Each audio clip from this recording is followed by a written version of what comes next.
Mis hermanos, abran sus Biblias conmigo en el Evangelio de Lucas, capítulo 12. Lucas, capítulo 12, y estaremos en esta segunda sesión en los versículos 22 al 34. 22 al 34, lo leo y ustedes me siguen con su vista. Dice así la palabra del Señor. A sus discípulos Jesús les dijo: por eso les digo que no se preocupen por su vida, qué comerán, ni por su cuerpo, qué vestirán, porque la vida es más que el alimento y el cuerpo más que la ropa. Consideren los cuervos, que ni siembran ni ciegan, no tienen bodega ni granero, y sin embargo Dios los alimenta. ¿Cuánto más valen ustedes que las aves? ¿Quién de ustedes, por ansioso que esté, puede añadir una hora al curso de su vida? Si ustedes, pues, no pueden hacer algo tan pequeño, ¿por qué se preocupan por lo demás? Consideren los lirios, cómo crecen, no trabajan ni hilan, pero les digo que ni Salomón en toda su gloria se vistió como uno de estos. Y si Dios viste así la hierba del campo, que hoy es y mañana es echada al horno, ¿cuánto más hará por ustedes, hombres de poca fe? Ustedes, pues, no busquen qué han de comer ni qué han de beber, y no estén preocupados, porque los pueblos del mundo buscan ansiosamente todas estas cosas, pero el Padre de ustedes sabe que necesitan estas cosas. Pero busquen su reino y estas cosas les serán añadidas. No temas, rebaño pequeño, porque el Padre de ustedes ha decidido darles el reino. Vendan sus posesiones y den limosnas, háganse bolsas que no se deterioran, un tesoro en los cielos que no se agota, donde no se acerca ningún ladrón ni la polilla destruye, porque donde esté el tesoro de ustedes, allí también estará su corazón. John Knox nació en el año 1514. Él era escocés. Él nació 3 años antes que Martín Lutero pusiera sus 95 tesis en la puerta de la capilla de Wittenberg en Alemania, lo que desató la Reforma Protestante.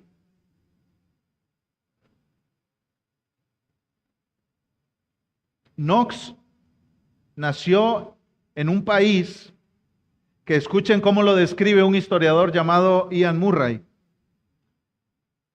Era un reino brutal y atrasado, dominado por clérigos codiciosos y arrogantes, así como por un poder civil corrupto. ¿Le suena eso? ¿Le suena un poco conocido eso? A mí me suena muy conocido.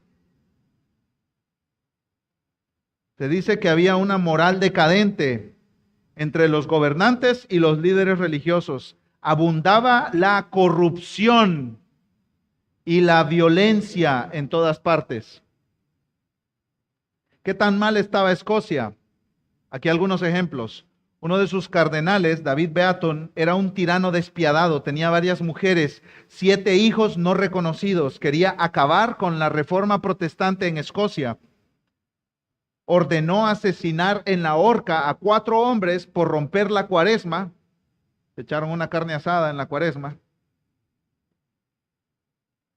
Y se negaron estos hombres a rezar a los santos. Arrastró a una de las esposas de estos hombres, una joven madre, por el crimen de orar en nombre de Cristo en lugar de orar en nombre de María durante los dolores de su parto. Le quitó a su recién nacido y la condenó a ser ahogada en público. En 1528, David Beaton, como líder de la Iglesia Católica, dio la orden de asesinar a Patrick Hamilton, el primer predicador reformado de Escocia que murió como mártir por el Evangelio. En 1546, George Wishart fue quemado en la hoguera por predicar el Evangelio, y Wishart era mentor de John Knox. Esa era la nación a la cual Dios llamó a John Knox a predicar el Evangelio.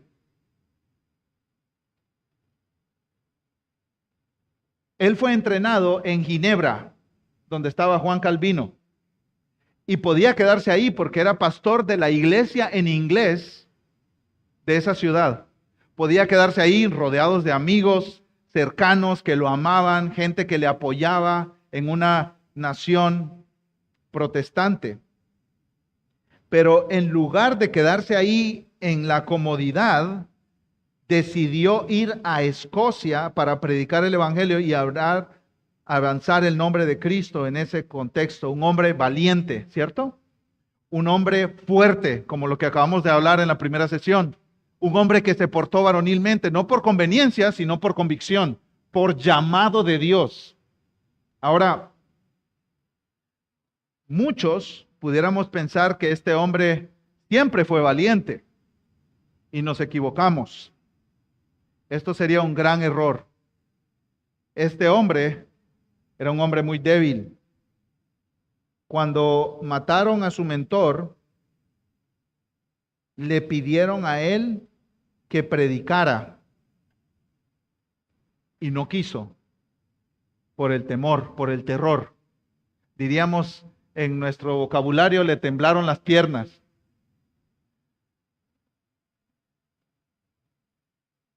Le pidieron que predicara porque su mentor que predicaba a ese grupo de cristianos ya había muerto. Lo mataron en la hoguera. Y él, dice la historia, estalló en abundantes lágrimas y huyó de la sala. Empezó a llorar y se fue. Él escribió en ese tiempo las palabras, tiemblo, temo, me estremezco.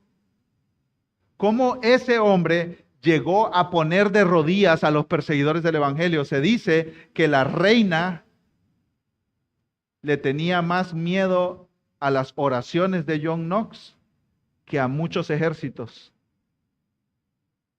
Este hombre intimidó a los enemigos del Evangelio. Cuando él llegó a Escocia, dijo un arzobispo que si Knox intentaba predicar, lo saludaría con armas de infantería.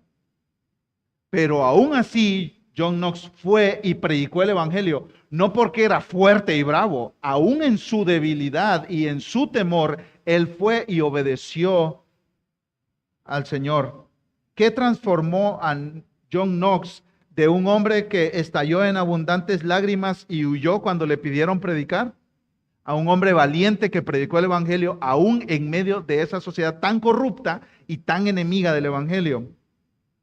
Un historiador, Douglas Bond, responde, hay una sola respuesta, dice él, que transformó a Knox en un hombre valiente.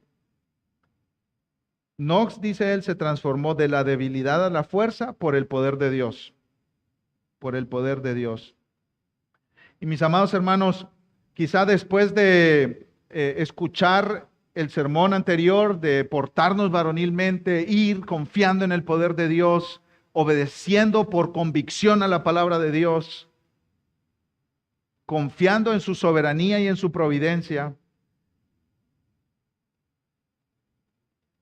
algunos volteemos a ver dentro de nosotros y digamos, yo no he vivido así. Yo vivo asustado, preocupado. Hoy en día, mis hermanos, estamos llenos de palabras en redes sociales, en conversaciones, en consultorios médicos como ataques de pánico. ¿Han escuchado eso ustedes? Ataques de pánico. Algunos de ustedes han tenido ataques de pánico, quizás. Que sientes que se te va el aire del pecho y algunos lo confunden con ataques al corazón, ¿cierto? Se van a emergencias y dicen, Señor, usted está teniendo un ataque de pánico. Hoy escuchamos palabras como estoy intranquilo, nervioso, ansioso, tenso, asustado, inquieto, espantado, atemorizado, atormentado, aterrorizado. Hoy más que nunca se están usando términos como estrés, ansiedad y cosas similares. Nuestro vocabulario tiene muchas palabras que se refieren a este mismo concepto básico de una profunda preocupación. Y eso es parte de nuestra sociedad y de nuestra cultura. Los casados se ponen ansiosos, se preocupan y los solteros también. La gente con mucha educación, la gente con poca educación, la gente con títulos académicos, la gente sin títulos académicos, los que no tienen dinero se preocupan y los que tienen dinero se preocupan también y a veces más. Porque tienen más que perder si se cae el mercado, si se cae en la economía del país, si entran y le roban, si les hacen un fraude en su negocio, tienen más que perder. Entonces se preocupan también. Los que trabajan tienen miedos, los que estudian tienen miedos, Y la preocupación y el miedo y la ansiedad es una experiencia generalizada en nuestros tiempos. Y el mundo te ofrece respuestas a eso. ¿Sí? La Universidad Nacional de México tiene una publicación titulada Diccionario de las Emociones. Y dice que todos sentimos ansiedad en algún momento de la vida. Los problemas familiares, las dificultades económicas, las situaciones nuevas generan habitualmente estados de agitación, inquietud y zozobra en el ánimo. Y ellos se preguntan en esta publicación, ¿cómo combatir la ansiedad? Ellos dicen varios consejos aquí: ejercicios de relajación, respiraciones, o los que están ahí más en las redes sociales, mindfulness. También dicen, practica ejercicio regular, cuida la alimentación, duerme bien, pon límites en tu vida, pide ayuda, identifica pensamientos negativos y espántalos. Otros no van con eso, ¿sí? Van con los aceites esenciales. ¿Sí han escuchado ustedes de los aceites esenciales? Yo sé que estoy en una conferencia de hombres, no de mujeres, pero tengo que mencionarlo. Escucha esto: aceite de lavanda ayuda a reducir depresión, angustia, ansiedad, miedo e impaciencia. Algunos se tendrían que tomar unos 3 galones, ¿cierto? Tomados, no respirados, porque no les entra para nada. Aceite de incienso disminuye miedo, pánico, ayuda a soltar el ego. Algunas de sus esposas andan en estas ondas. Ahora, quizás tú digas, Daniel, hombre, ¿cómo vienes con eso de los aceites esenciales? Bueno, quizá tú no eres de los aceites esenciales, pero eres de los tés y las infusiones. Un tecito de manzanilla antes de dormir, o un tecito de quila. ¿Sí conocen el té de quila? El té quila.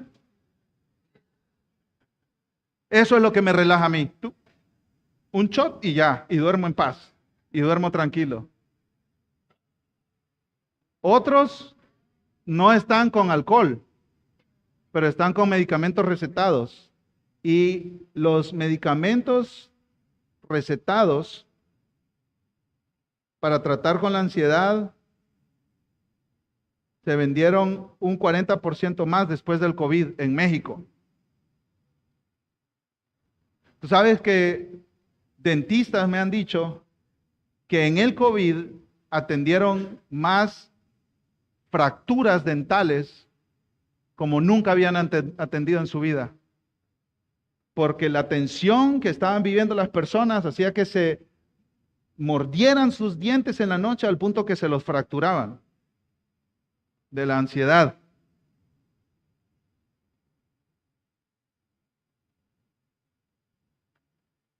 Pero de verdad todas estas cosas que he mencionado como paliativos de la universidad o de los tés o de los aceites esenciales, ¿de verdad eso nos hace vivir sin preocupación y sin ansiedad?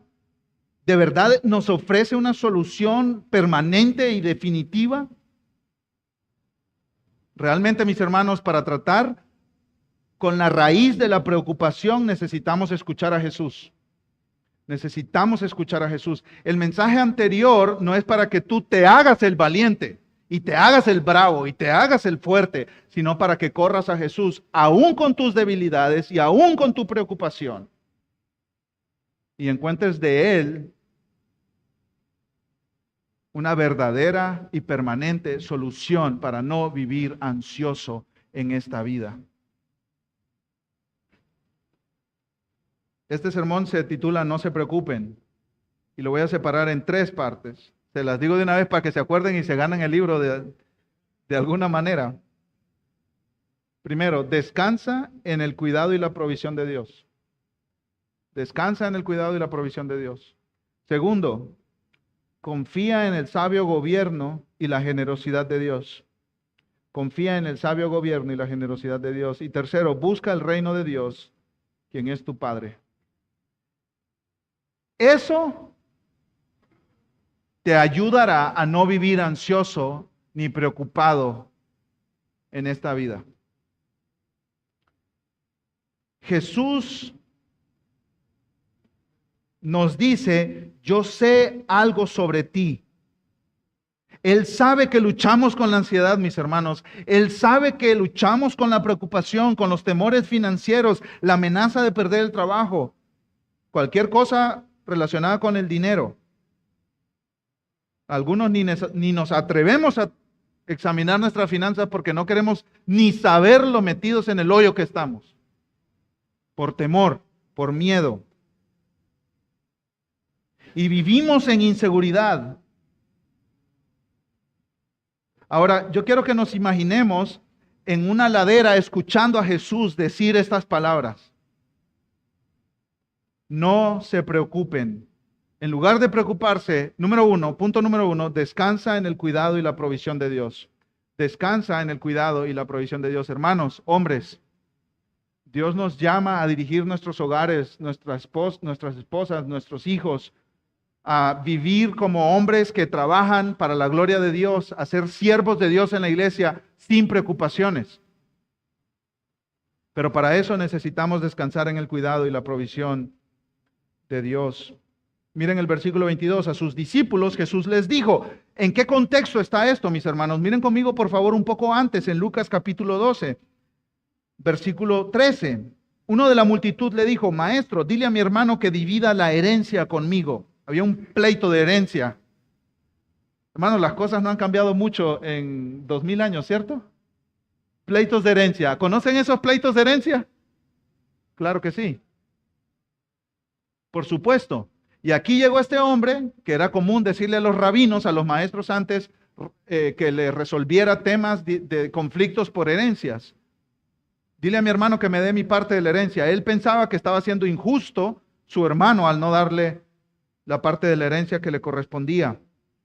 Versículo 14, hombre, le dijo Jesús, ¿quién me ha puesto por juez o árbitro sobre ustedes? Yo no vine aquí para dar veredictos legales sobre herencias. Yo vine para salvar a pecadores de sus pecados.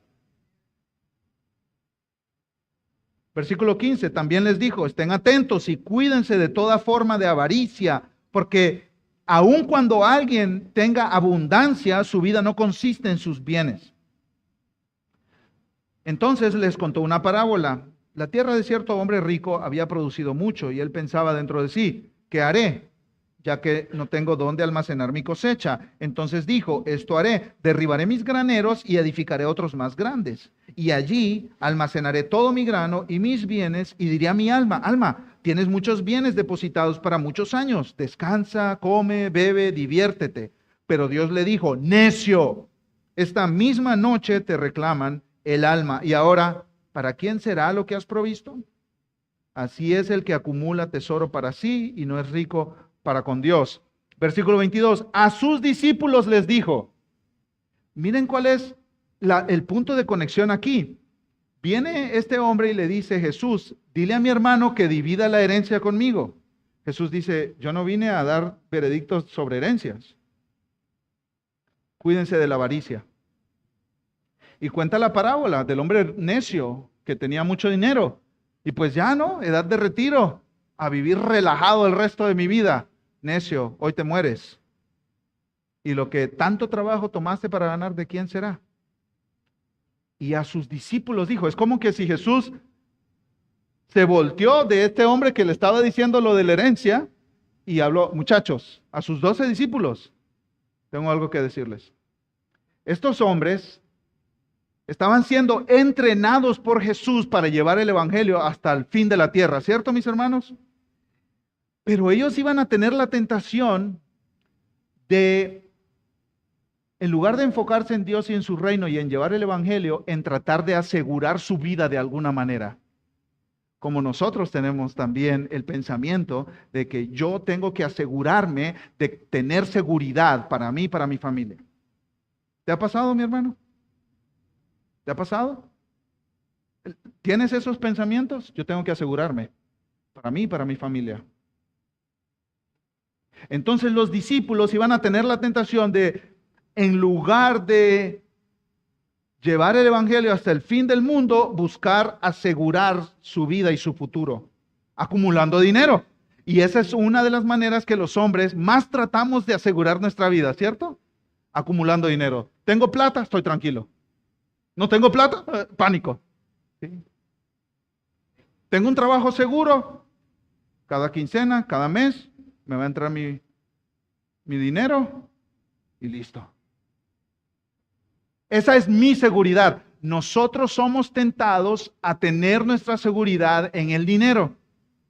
¿Y eso qué produce? Ansiedad. Porque, y eso es algo que Jesús nos enseñará aquí, el dinero lo roban, se pierde, el peso se devalúa, el gobierno se lo roba, los delincuentes se lo roban, los amigos hasta más cercanos nos hacen fraudes y se llevan nuestro dinero, nos hacen quebrar nuestro negocio. Entonces, si tú, discípulos, o si ustedes, creyentes, en el año 2025, ponen su confianza en el dinero, van a vivir ansiosos, porque eso no es un lugar seguro donde poner su confianza. Y al poner su confianza en el dinero, se van a desconcentrar del llamado que Dios les ha hecho. ¿Sí entienden la conexión aquí, mis hermanos? Que Jesús nos está ayudando a ver esto. Si nosotros ponemos nuestra confianza en el dinero que tenemos, vamos a estar desconcentrados del llamado que nos ha hecho, de vivir para su gloria, siendo fieles en lo que Él quiere que nosotros hagamos. Entonces, por eso a sus discípulos les dijo, por eso les digo, versículo 22, que no se preocupen por su vida, qué comerán, ni por su cuerpo, qué vestirán. No se preocupen. No se preocupen. La preocupación sucede cuando algo que valoras está siendo amenazado. Escucha esto, hermano. Presta atención. Cuando tú estás ansioso o preocupado, algo que valoras está siendo amenazado. De que te lo van a quitar, de que te lo pueden quitar. Algo malo puede ocurrirle a algo que te importa. La preocupación detona cuando puedes perder algo que valoras o existe la posibilidad de no tener algo que es importante para ti. Atesoramos algo y podemos perderlo. Atesoramos algo y tenemos temor de no obtenerlo. Ahí está la preocupación, ahí llega la ansiedad. Y Jesús nos manda con un imperativo, es un mandato, a no preocuparnos. Dios quiere que tú y yo vivamos libres de ansiedad, mis hermanos, libres de preocupación. Dios quiere que tú y yo vivamos libres de miedos, que tú no vivas ansioso, que tú no vivas con temor. Dios quiere que tú no tengas temor por tus hijos. Yo soy papá de 4. Y yo he pensado, siendo honesto con ustedes, mis hermanos, que uno de mis mayores terrores es que se me muera uno de mis niños. Ese es uno de mis mayores terrores. Yo he visto a padres, gente cercana a mí, pastores, hombres en el ministerio, enterrar a sus hijos. Los he visto partidos en 1000 pedazos, sepultando a sus pequeños. Eso me da temor. Pero Dios quiere que yo no tenga temor por eso. Dios no quiere que yo tenga temor por nada. Y Dios quiere lo mismo para ti. Y aquí Jesús nos dice que Dios no quiere que nos preocupemos ni por las cosas más básicas de la vida. ¿Qué comerán? Ni por su cuerpo, ¿qué vestirán? Las cosas más básicas. Ahora, hermano, recuerda más bien que Jesús está hablándole a gente que vivía hace 2000 años, sin refrigeración, sin aplicaciones de BBVA y Banorte.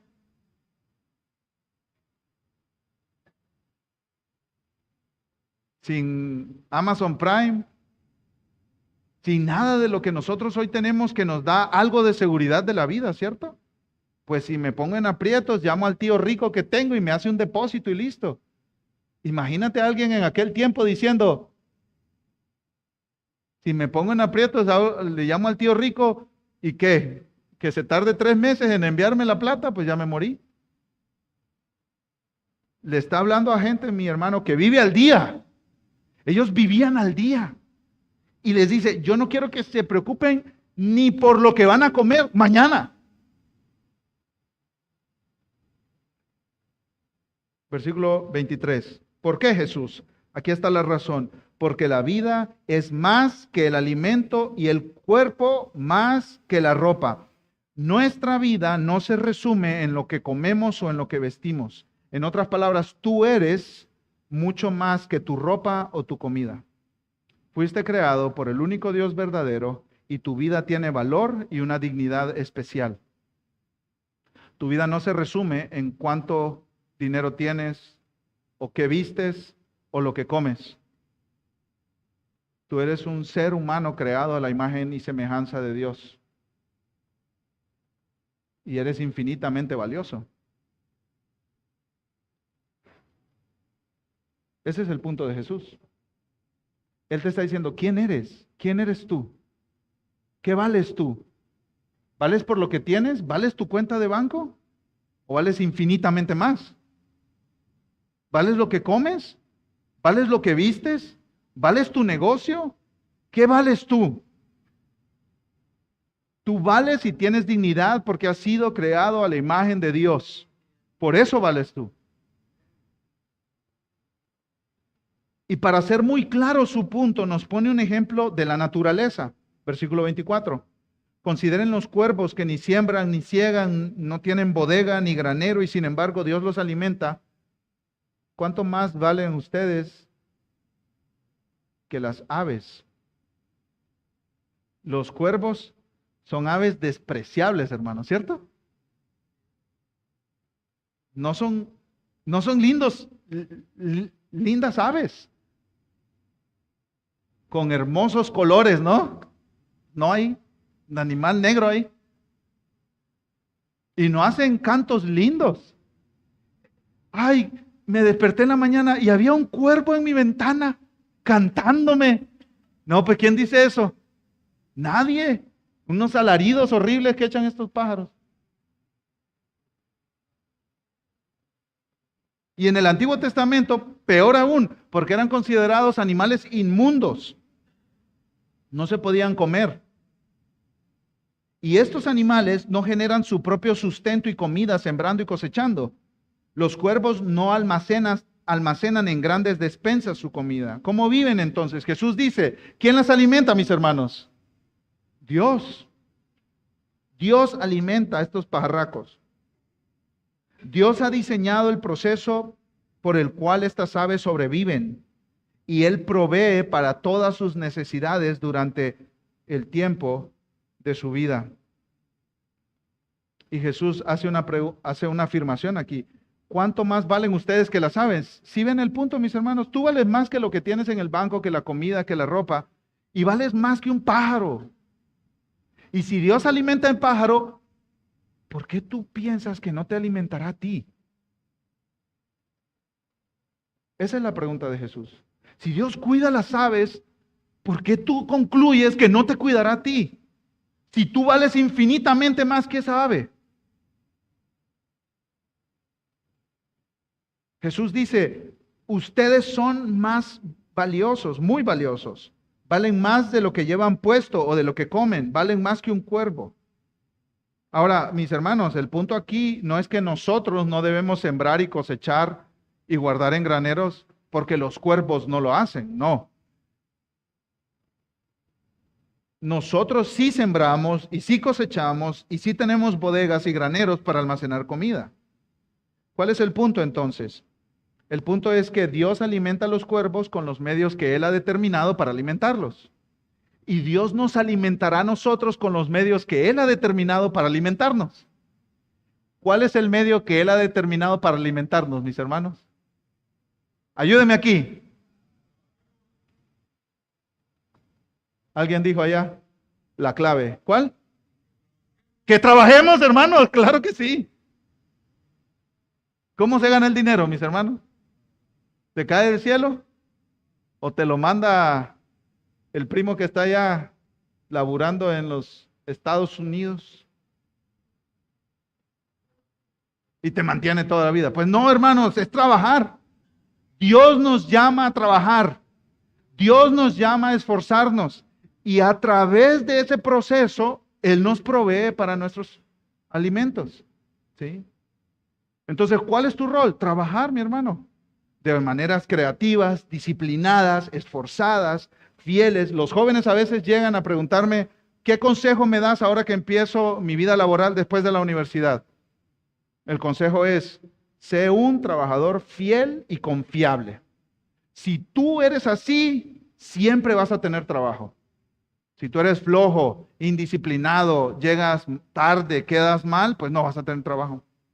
¿Sí?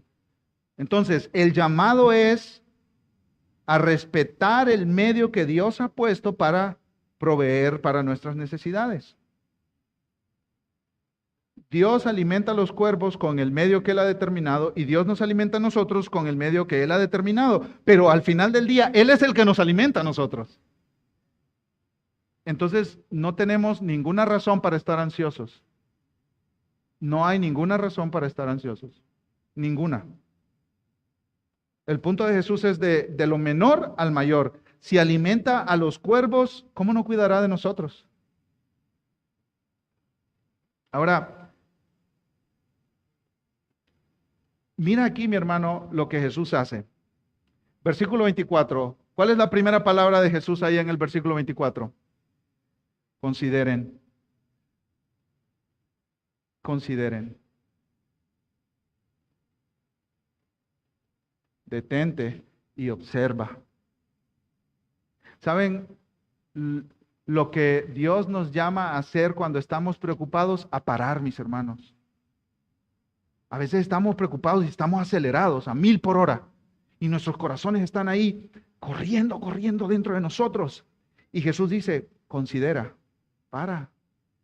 Hey, creyente preocupado, para, detente. Y considera, observa, mira, haz una pausa. El corazón preocupado necesita reflexionar, considerar, hacer una pausa, tomar un respiro, meditar en el cuidado de los cuervos que viene de Dios. Y al considerar, al reflexionar, al parar, al detenerte, debes llegar a esta conclusión. Si Dios cuida a los cuervos, me cuidará a mí también. Pero para eso tienes que pararte. Hermano, cuando estés preocupado y tu corazón está acelerado, tienes que considerar, tienes que hacer una pausa.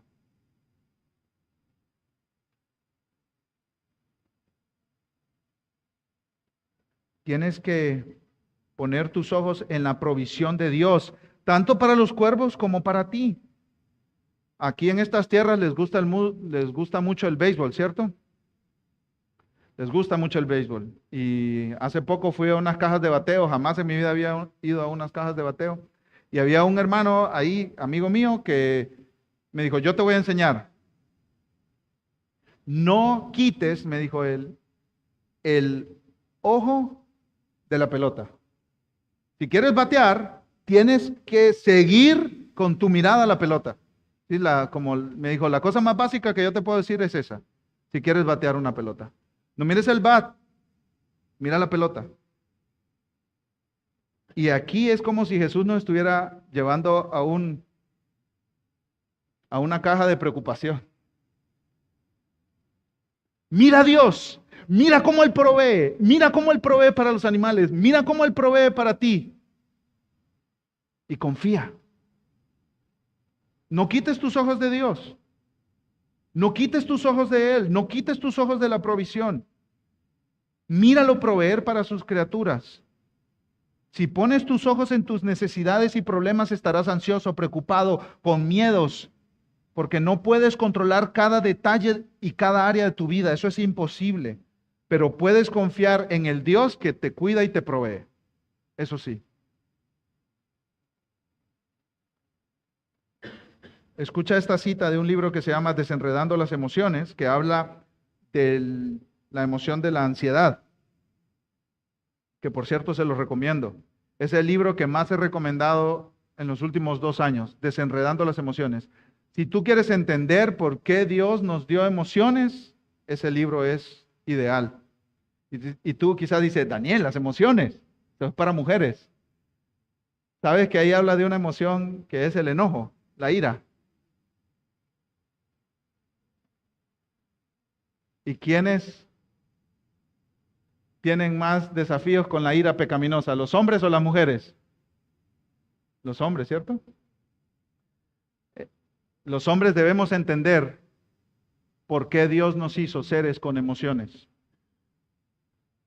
Y en ese libro dice, en esta vida fracturada nunca estarás completamente a salvo, totalmente en control o 100% seguro de lo que vendrá después.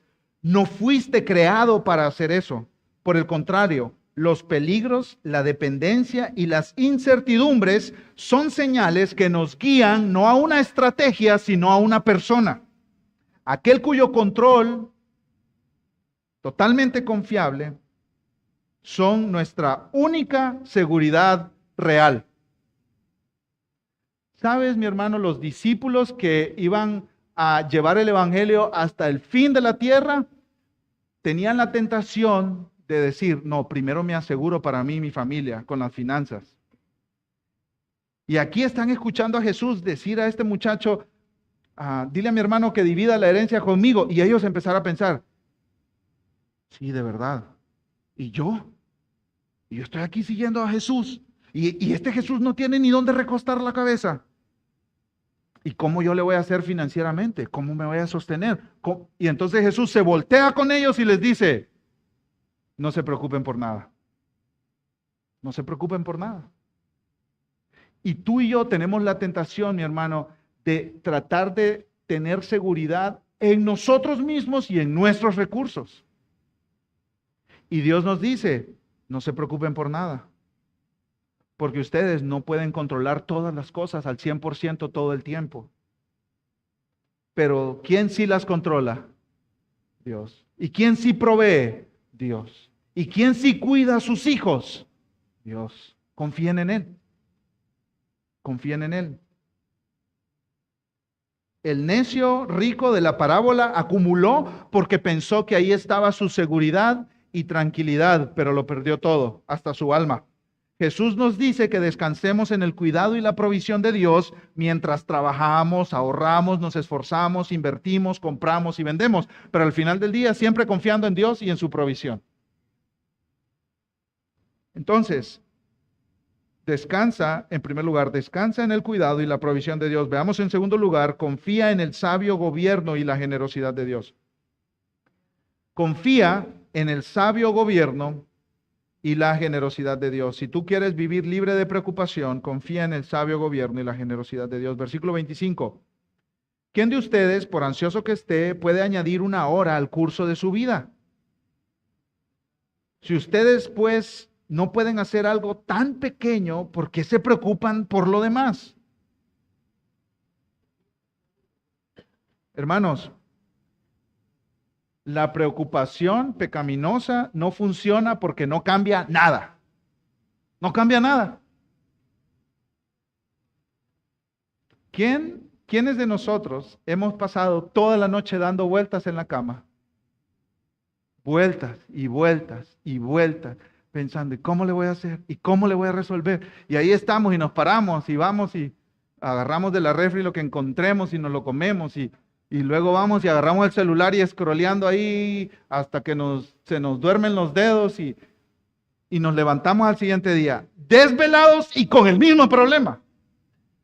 O sea, estamos peor. ¿Quién ha resuelto algo preocupándose? Nadie, nunca.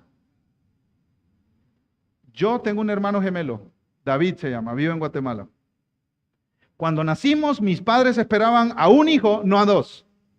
Tenían ropa para uno, cuna para uno, presupuesto para uno, y llegaron 2 y se les duplicó todo. Y mi papá nos cuenta que en la noche, varias noches, varias veces, múltiples veces, Mi mamá le decía, este es el último biberón que tengo para los niños. Para mañana, en la mañana, no hay nada. ¿Qué vamos a hacer? Y mi papá le decía, vamos a dormir, porque si yo no duermo, mañana me levanto sin leche y desvelado. Y es peor. Y se dormía. Se dormía. Pero ¿qué hacemos muchos de nosotros? Preocupados, ansiosos. Y mi papá me cuenta que muchas veces aparecían enfrente de la casa latas de leche que él ni supo nunca quién las llevó ahí.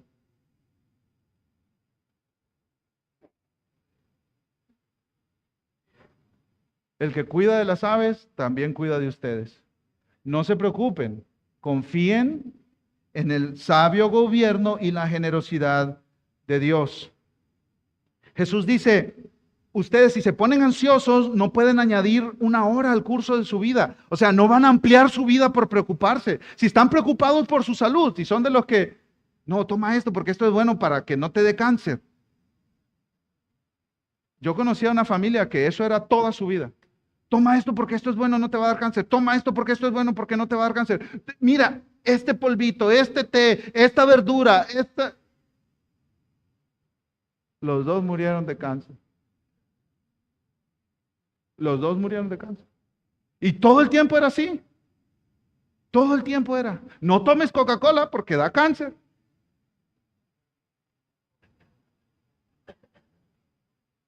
Y los dos murieron de cáncer.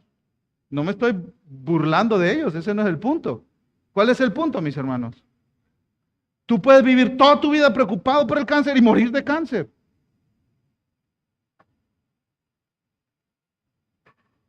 O también toda tu vida preocupado por el cáncer y nunca morir, no morir de cáncer. O sea, pero Dios tiene nuestra vida en sus manos y por más ansioso que nos pongamos, no podemos ampliar nuestra vida. Un misionero, Henry Martin, que también sufrió persecución por causa del Evangelio en su campo misionero, él tenía una frase, y a mí me parece que es una frase demasiado apropiada para nuestra vida y nuestros tiempos y nuestra sociedad, y especialmente en ciudades conflictivas y llenas de violencia, como algunas de las nuestras. Él decía, yo soy inmortal hasta que acabe la obra que Dios me ha dado en esta tierra. Entonces él salía y predicaba el evangelio bajo amenaza de muerte, pero él cada vez que salía decía, yo soy inmortal hasta que acabe la obra que Dios me ha dado para hacer en esta tierra. Nadie me puede tocar hasta que termine el propósito por el cual Dios me puso en esta tierra. Y así es, mis amados hermanos, somos inmortales hasta que Dios diga, Daniel Puerto, hasta aquí. Nada más. Puedo tener una vida quizá más tranquila y más cómoda, si como bien, si me ejercito, si descanso bien, pero no voy a alargar mi vida, porque el día, la hora, el minuto y el segundo de mi muerte ya está determinado por el dueño de la vida que está sentado en su trono en los cielos. Y yo no puedo alargar eso, mis hermanos. ¿Y saben tampoco lo que puedo alargar? La vida de mis hijos. Cuando Dios diga, hasta aquí, hasta aquí. Porque Dios es dueño de la vida y Él dice cuando una vida en esta tierra termina. Él y solo Él. A los 23 que estaban ahí en el Waldos de Sonora, ese era el día, mis hermanos. Ese era su día. Por irresponsabilidad, por negligencia, por lo que sea, ese era su día. Mi hermano tuvo un accidente viajando como a 60 kilómetros por hora, se pasó a un alto y quedó debajo de un tráiler con el carro hecho un papel arrugado. Y él tenía una herida aquí en su frente de un vidrio que le cayó ahí. Inmortal hasta que haya terminado la obra de Dios para él aquí. No, No podemos jugar a Dios, mis hermanos. Dicen los teólogos, el primer punto de teología que debemos aprender es que Dios es Dios, yo no soy, y eso está bien. Dios es Dios, yo no soy, y eso está bien. Y me pongo en mi lugar. Un ser humano creado a imagen de Dios, valioso y digno, pero no soy Dios. Así que no juego a ser Dios. Y eso me ayuda a no vivir preocupado y ansioso, como si dependiera de mí, como si todo dependiera de mí en la vida. No, mis amados hermanos. Miren el versículo 27. Jesús otra vez nos dice a los preocupados, consideren los lirios, cómo crecen, no trabajan ni hilan, pero les digo que ni Salomón en toda su gloria se vistió como uno de estos. Y si Dios viste así la hierba del campo que hoy es y mañana es echada al horno, ¿cuánto más hará por ustedes, hombres de poca fe? Jesús usa una imagen de hierba del campo, lirios del campo, hierba del campo. La hierba era usada para encender los hornos de arcilla que se usaban en la preparación de alimentos en el tiempo de Jesús. Y Dios viste a la hierba. Otra vez, lo mismo que con los cuervos.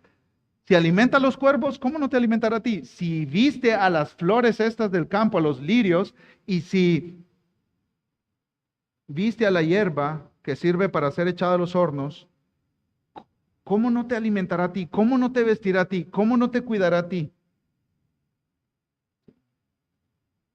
Martín Lutero lo expresó así: las flores están ahí y nos hacen sonrojar y se convierten en nuestras maestras. Gracias, flores que serán devoradas por las vacas. Dios las ha exaltado mucho para que sean nuestras maestras y guías. Alto, para, detente, considera, mira los lirios del campo. Cientos de miles de millones de ellos. ¿Quién los viste? ¿Quién les da sus colores? ¿Quién las hace crecer? Dios. Si Dios hace eso con los lirios, con la hierba, ¿cómo no te cuidará a ti?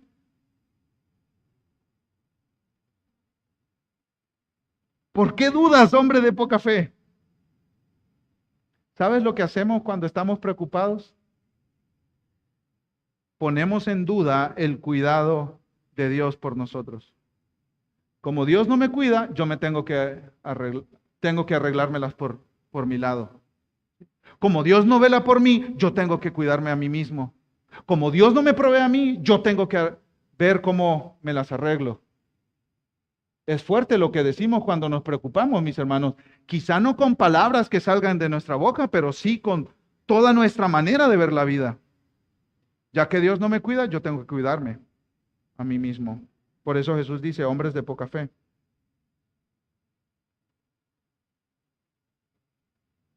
Cirilo de Alejandría, un padre de la iglesia, dijo, los discípulos deben estudiar y meditar cómo Dios se interesa por los cuervos y los lirios como medio para consolarnos con el conocimiento de su amoroso cuidado por nosotros.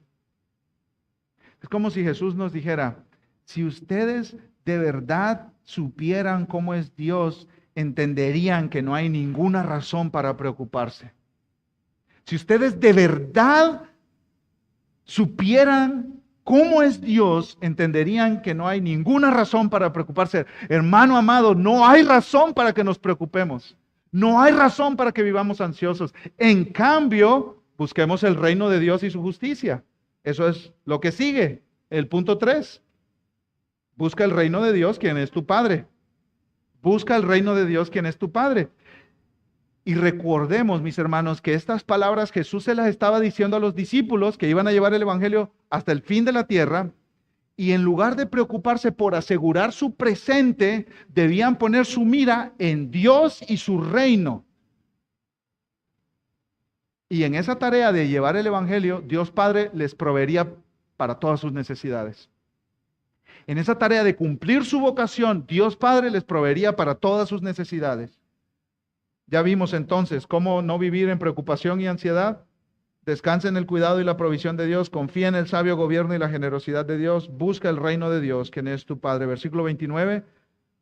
Ustedes pues no busquen qué han de comer ni qué han de beber y no estén preocupados. La palabra preocupados ahí, mi hermano, habla de ser zarandeado, de ir de un lugar a otro. Se usaba para hablar de barcos navegando en el mar, en alta mar, como de ir de un punto a otro. Y Jesús está diciendo, no estén preocupados, no estén indecisos, vacilando entre la fe y la duda de si Dios se interesará por ustedes. Ese es el punto. Dios me cuida, no. Dios me cuida, no. Yo tengo que ver por mí mismo. Dios me cuida, no. No vivan así. Aférrense a la verdad de que tienen un Padre en los cielos que los cuida y los protege y los ama y vela por ustedes. Versículo 30. Porque los pueblos del mundo buscan ansiosamente todas estas cosas, pero el Padre de ustedes sabe que necesitan estas cosas. La gente del mundo es la gente que no tiene a Dios como Padre. Ellos no tienen un Padre que los cuide. Pero nosotros sí, los que creemos en Cristo sí, porque Cristo nos ha abierto camino para llegar a nuestro Padre. Y este Padre sí cuida a sus hijos, no abandona a sus hijos, no los deja, se interesa por ellos. En cambio, versículo 31, busquen su reino y estas cosas les serán añadidas. Jesús dice, tu vida es como si fueras parte de un reino y este rey te ha dicho, yo te voy a proveer de todo. Todo lo que tú necesitas, quizá no todo lo que tú quieres. Quizá no ese iPhone 17, Max Pro, Ultra, Super, High, Revolution. Quizá no ese. Pero sí te voy a proveer todo lo que tú necesitas. Ahora, ese rey te dice, solo dedícate a mí y a invitar a otros a que sean parte de este reino. Enfócate en eso. Yo te voy a dar todo lo que tú necesitas. Entonces los súbditos de ese rey van cumpliendo la misión que Dios les ha dado, confiando en la promesa de ese rey. Ese rey me dijo que ya me dará todo lo que yo necesito. Así que yo me intereso en su reino y en invitar a gente para que venga a ser parte de ese reino. No hay nada de qué preocuparse.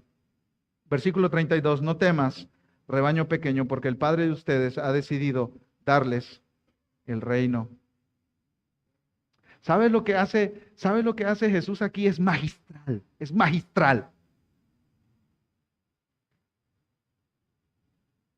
Les dice, discípulos, yo les voy a decir cómo termina la historia. La historia termina con el Padre dándoles el reino a ustedes. Así que si ya saben cómo termina la historia, ¿por qué se preocupan? ¿Por qué se preocupan? Es que el punto de Jesús aquí es que Jesús usa la escatología para que no nos preocupemos. ¿Qué es la escatología, mis hermanos? Las doctrinas del fin de los tiempos. ¿Para qué usamos nosotros la escatología? Para discutir. Unas discutideras que nos agarran. Y que el rapto, y que cuándo viene, y que para dónde me hago cuando venga el rapto, y que si es el milenio, si es antes, si es después, y que me premilenial y amilenial, y empiezan las discutideras, mis hermanos. ¿Les ha pasado? A mí sí me ha pasado. Y si no entiendes a milenial, premilenial, está bien, no te preocupes, no hay problema. ¿Saben qué es lo más importante de la escatología? Que Jesucristo vendrá por segunda vez. Y en eso todos estamos de acuerdo. Y cuando Él venga por segunda vez, nosotros nos uniremos a Él y tendremos cuerpos resucitados, sin enfermedad, sin dolor, y estaremos con Cristo, nuestro Salvador, por siempre. Y Él mismo limpiará de nuestros ojos todas las lágrimas que nosotros hemos llorado. Y todo estará bien. Cristiano, no te preocupes porque todo estará bien. Hermano, no te preocupes porque todo estará bien. Cristo ya venció el pecado, la muerte y Satanás. Y todo estará bien. No hay nada de qué preocuparse. El Rey te dará el reino. Versículo 33. Eso entonces nos ayuda a desprendernos de nuestro amor al dinero. En lugar de acumular, podemos dar y dar y dar generosamente, porque estamos pensando en el reino de Dios y en avanzar ese reino y en invitar a otros para que sean parte de ese reino. Versículo 33, vendan sus posesiones y den limosna, háganse bolsas que no se deterioran, un tesoro en los cielos que no se agota, porque donde no se acerca ningún ladrón ni polilla destruye.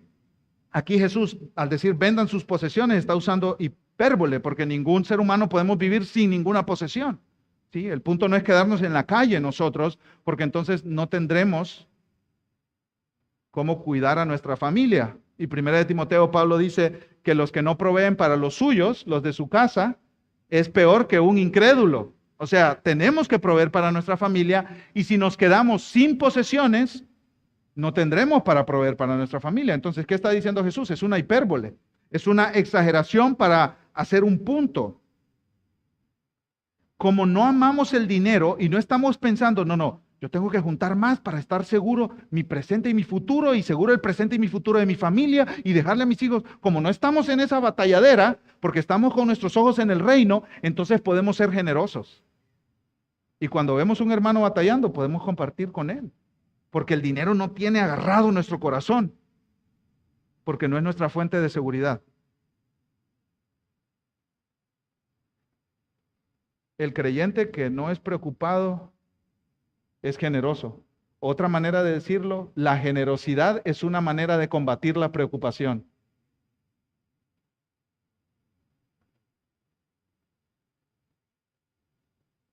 El dinero aquí lo roban, hay ladrones, se destruye, hay polilla.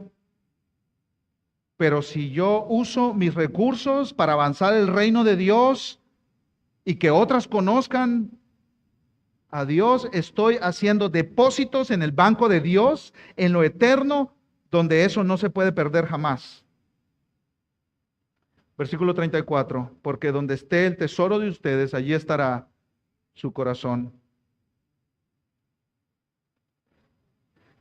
Dice un comentarista, David Gooding, acumula tus tesoros en la tierra e inevitablemente atraerán tu corazón hacia la tierra, pero acumula tus tesoros en el cielo y atraerán tu corazón y tus metas y ambiciones y anhelos hacia el cielo. Entonces, mis amados hermanos, no hay nada de qué preocuparse. Vamos a orar. Amado Dios, bendecimos tu nombre y adoramos tu nombre. Gracias porque nos hablas a nuestro corazón y nos dices que no hay nada de qué preocuparnos, Señor, porque tú cuidas de nosotros. Ayúdanos a vivir con valentía el llamado que tú nos has hecho en nuestros hogares, en nuestra propia vida, en nuestras vocaciones, Señor, en el trabajo que tú nos has encomendado como ciudadanos de esta república, sin temor, porque tú estás con nosotros. Para tu gloria, en el nombre de Jesús. Amén. Gracias, hermanos.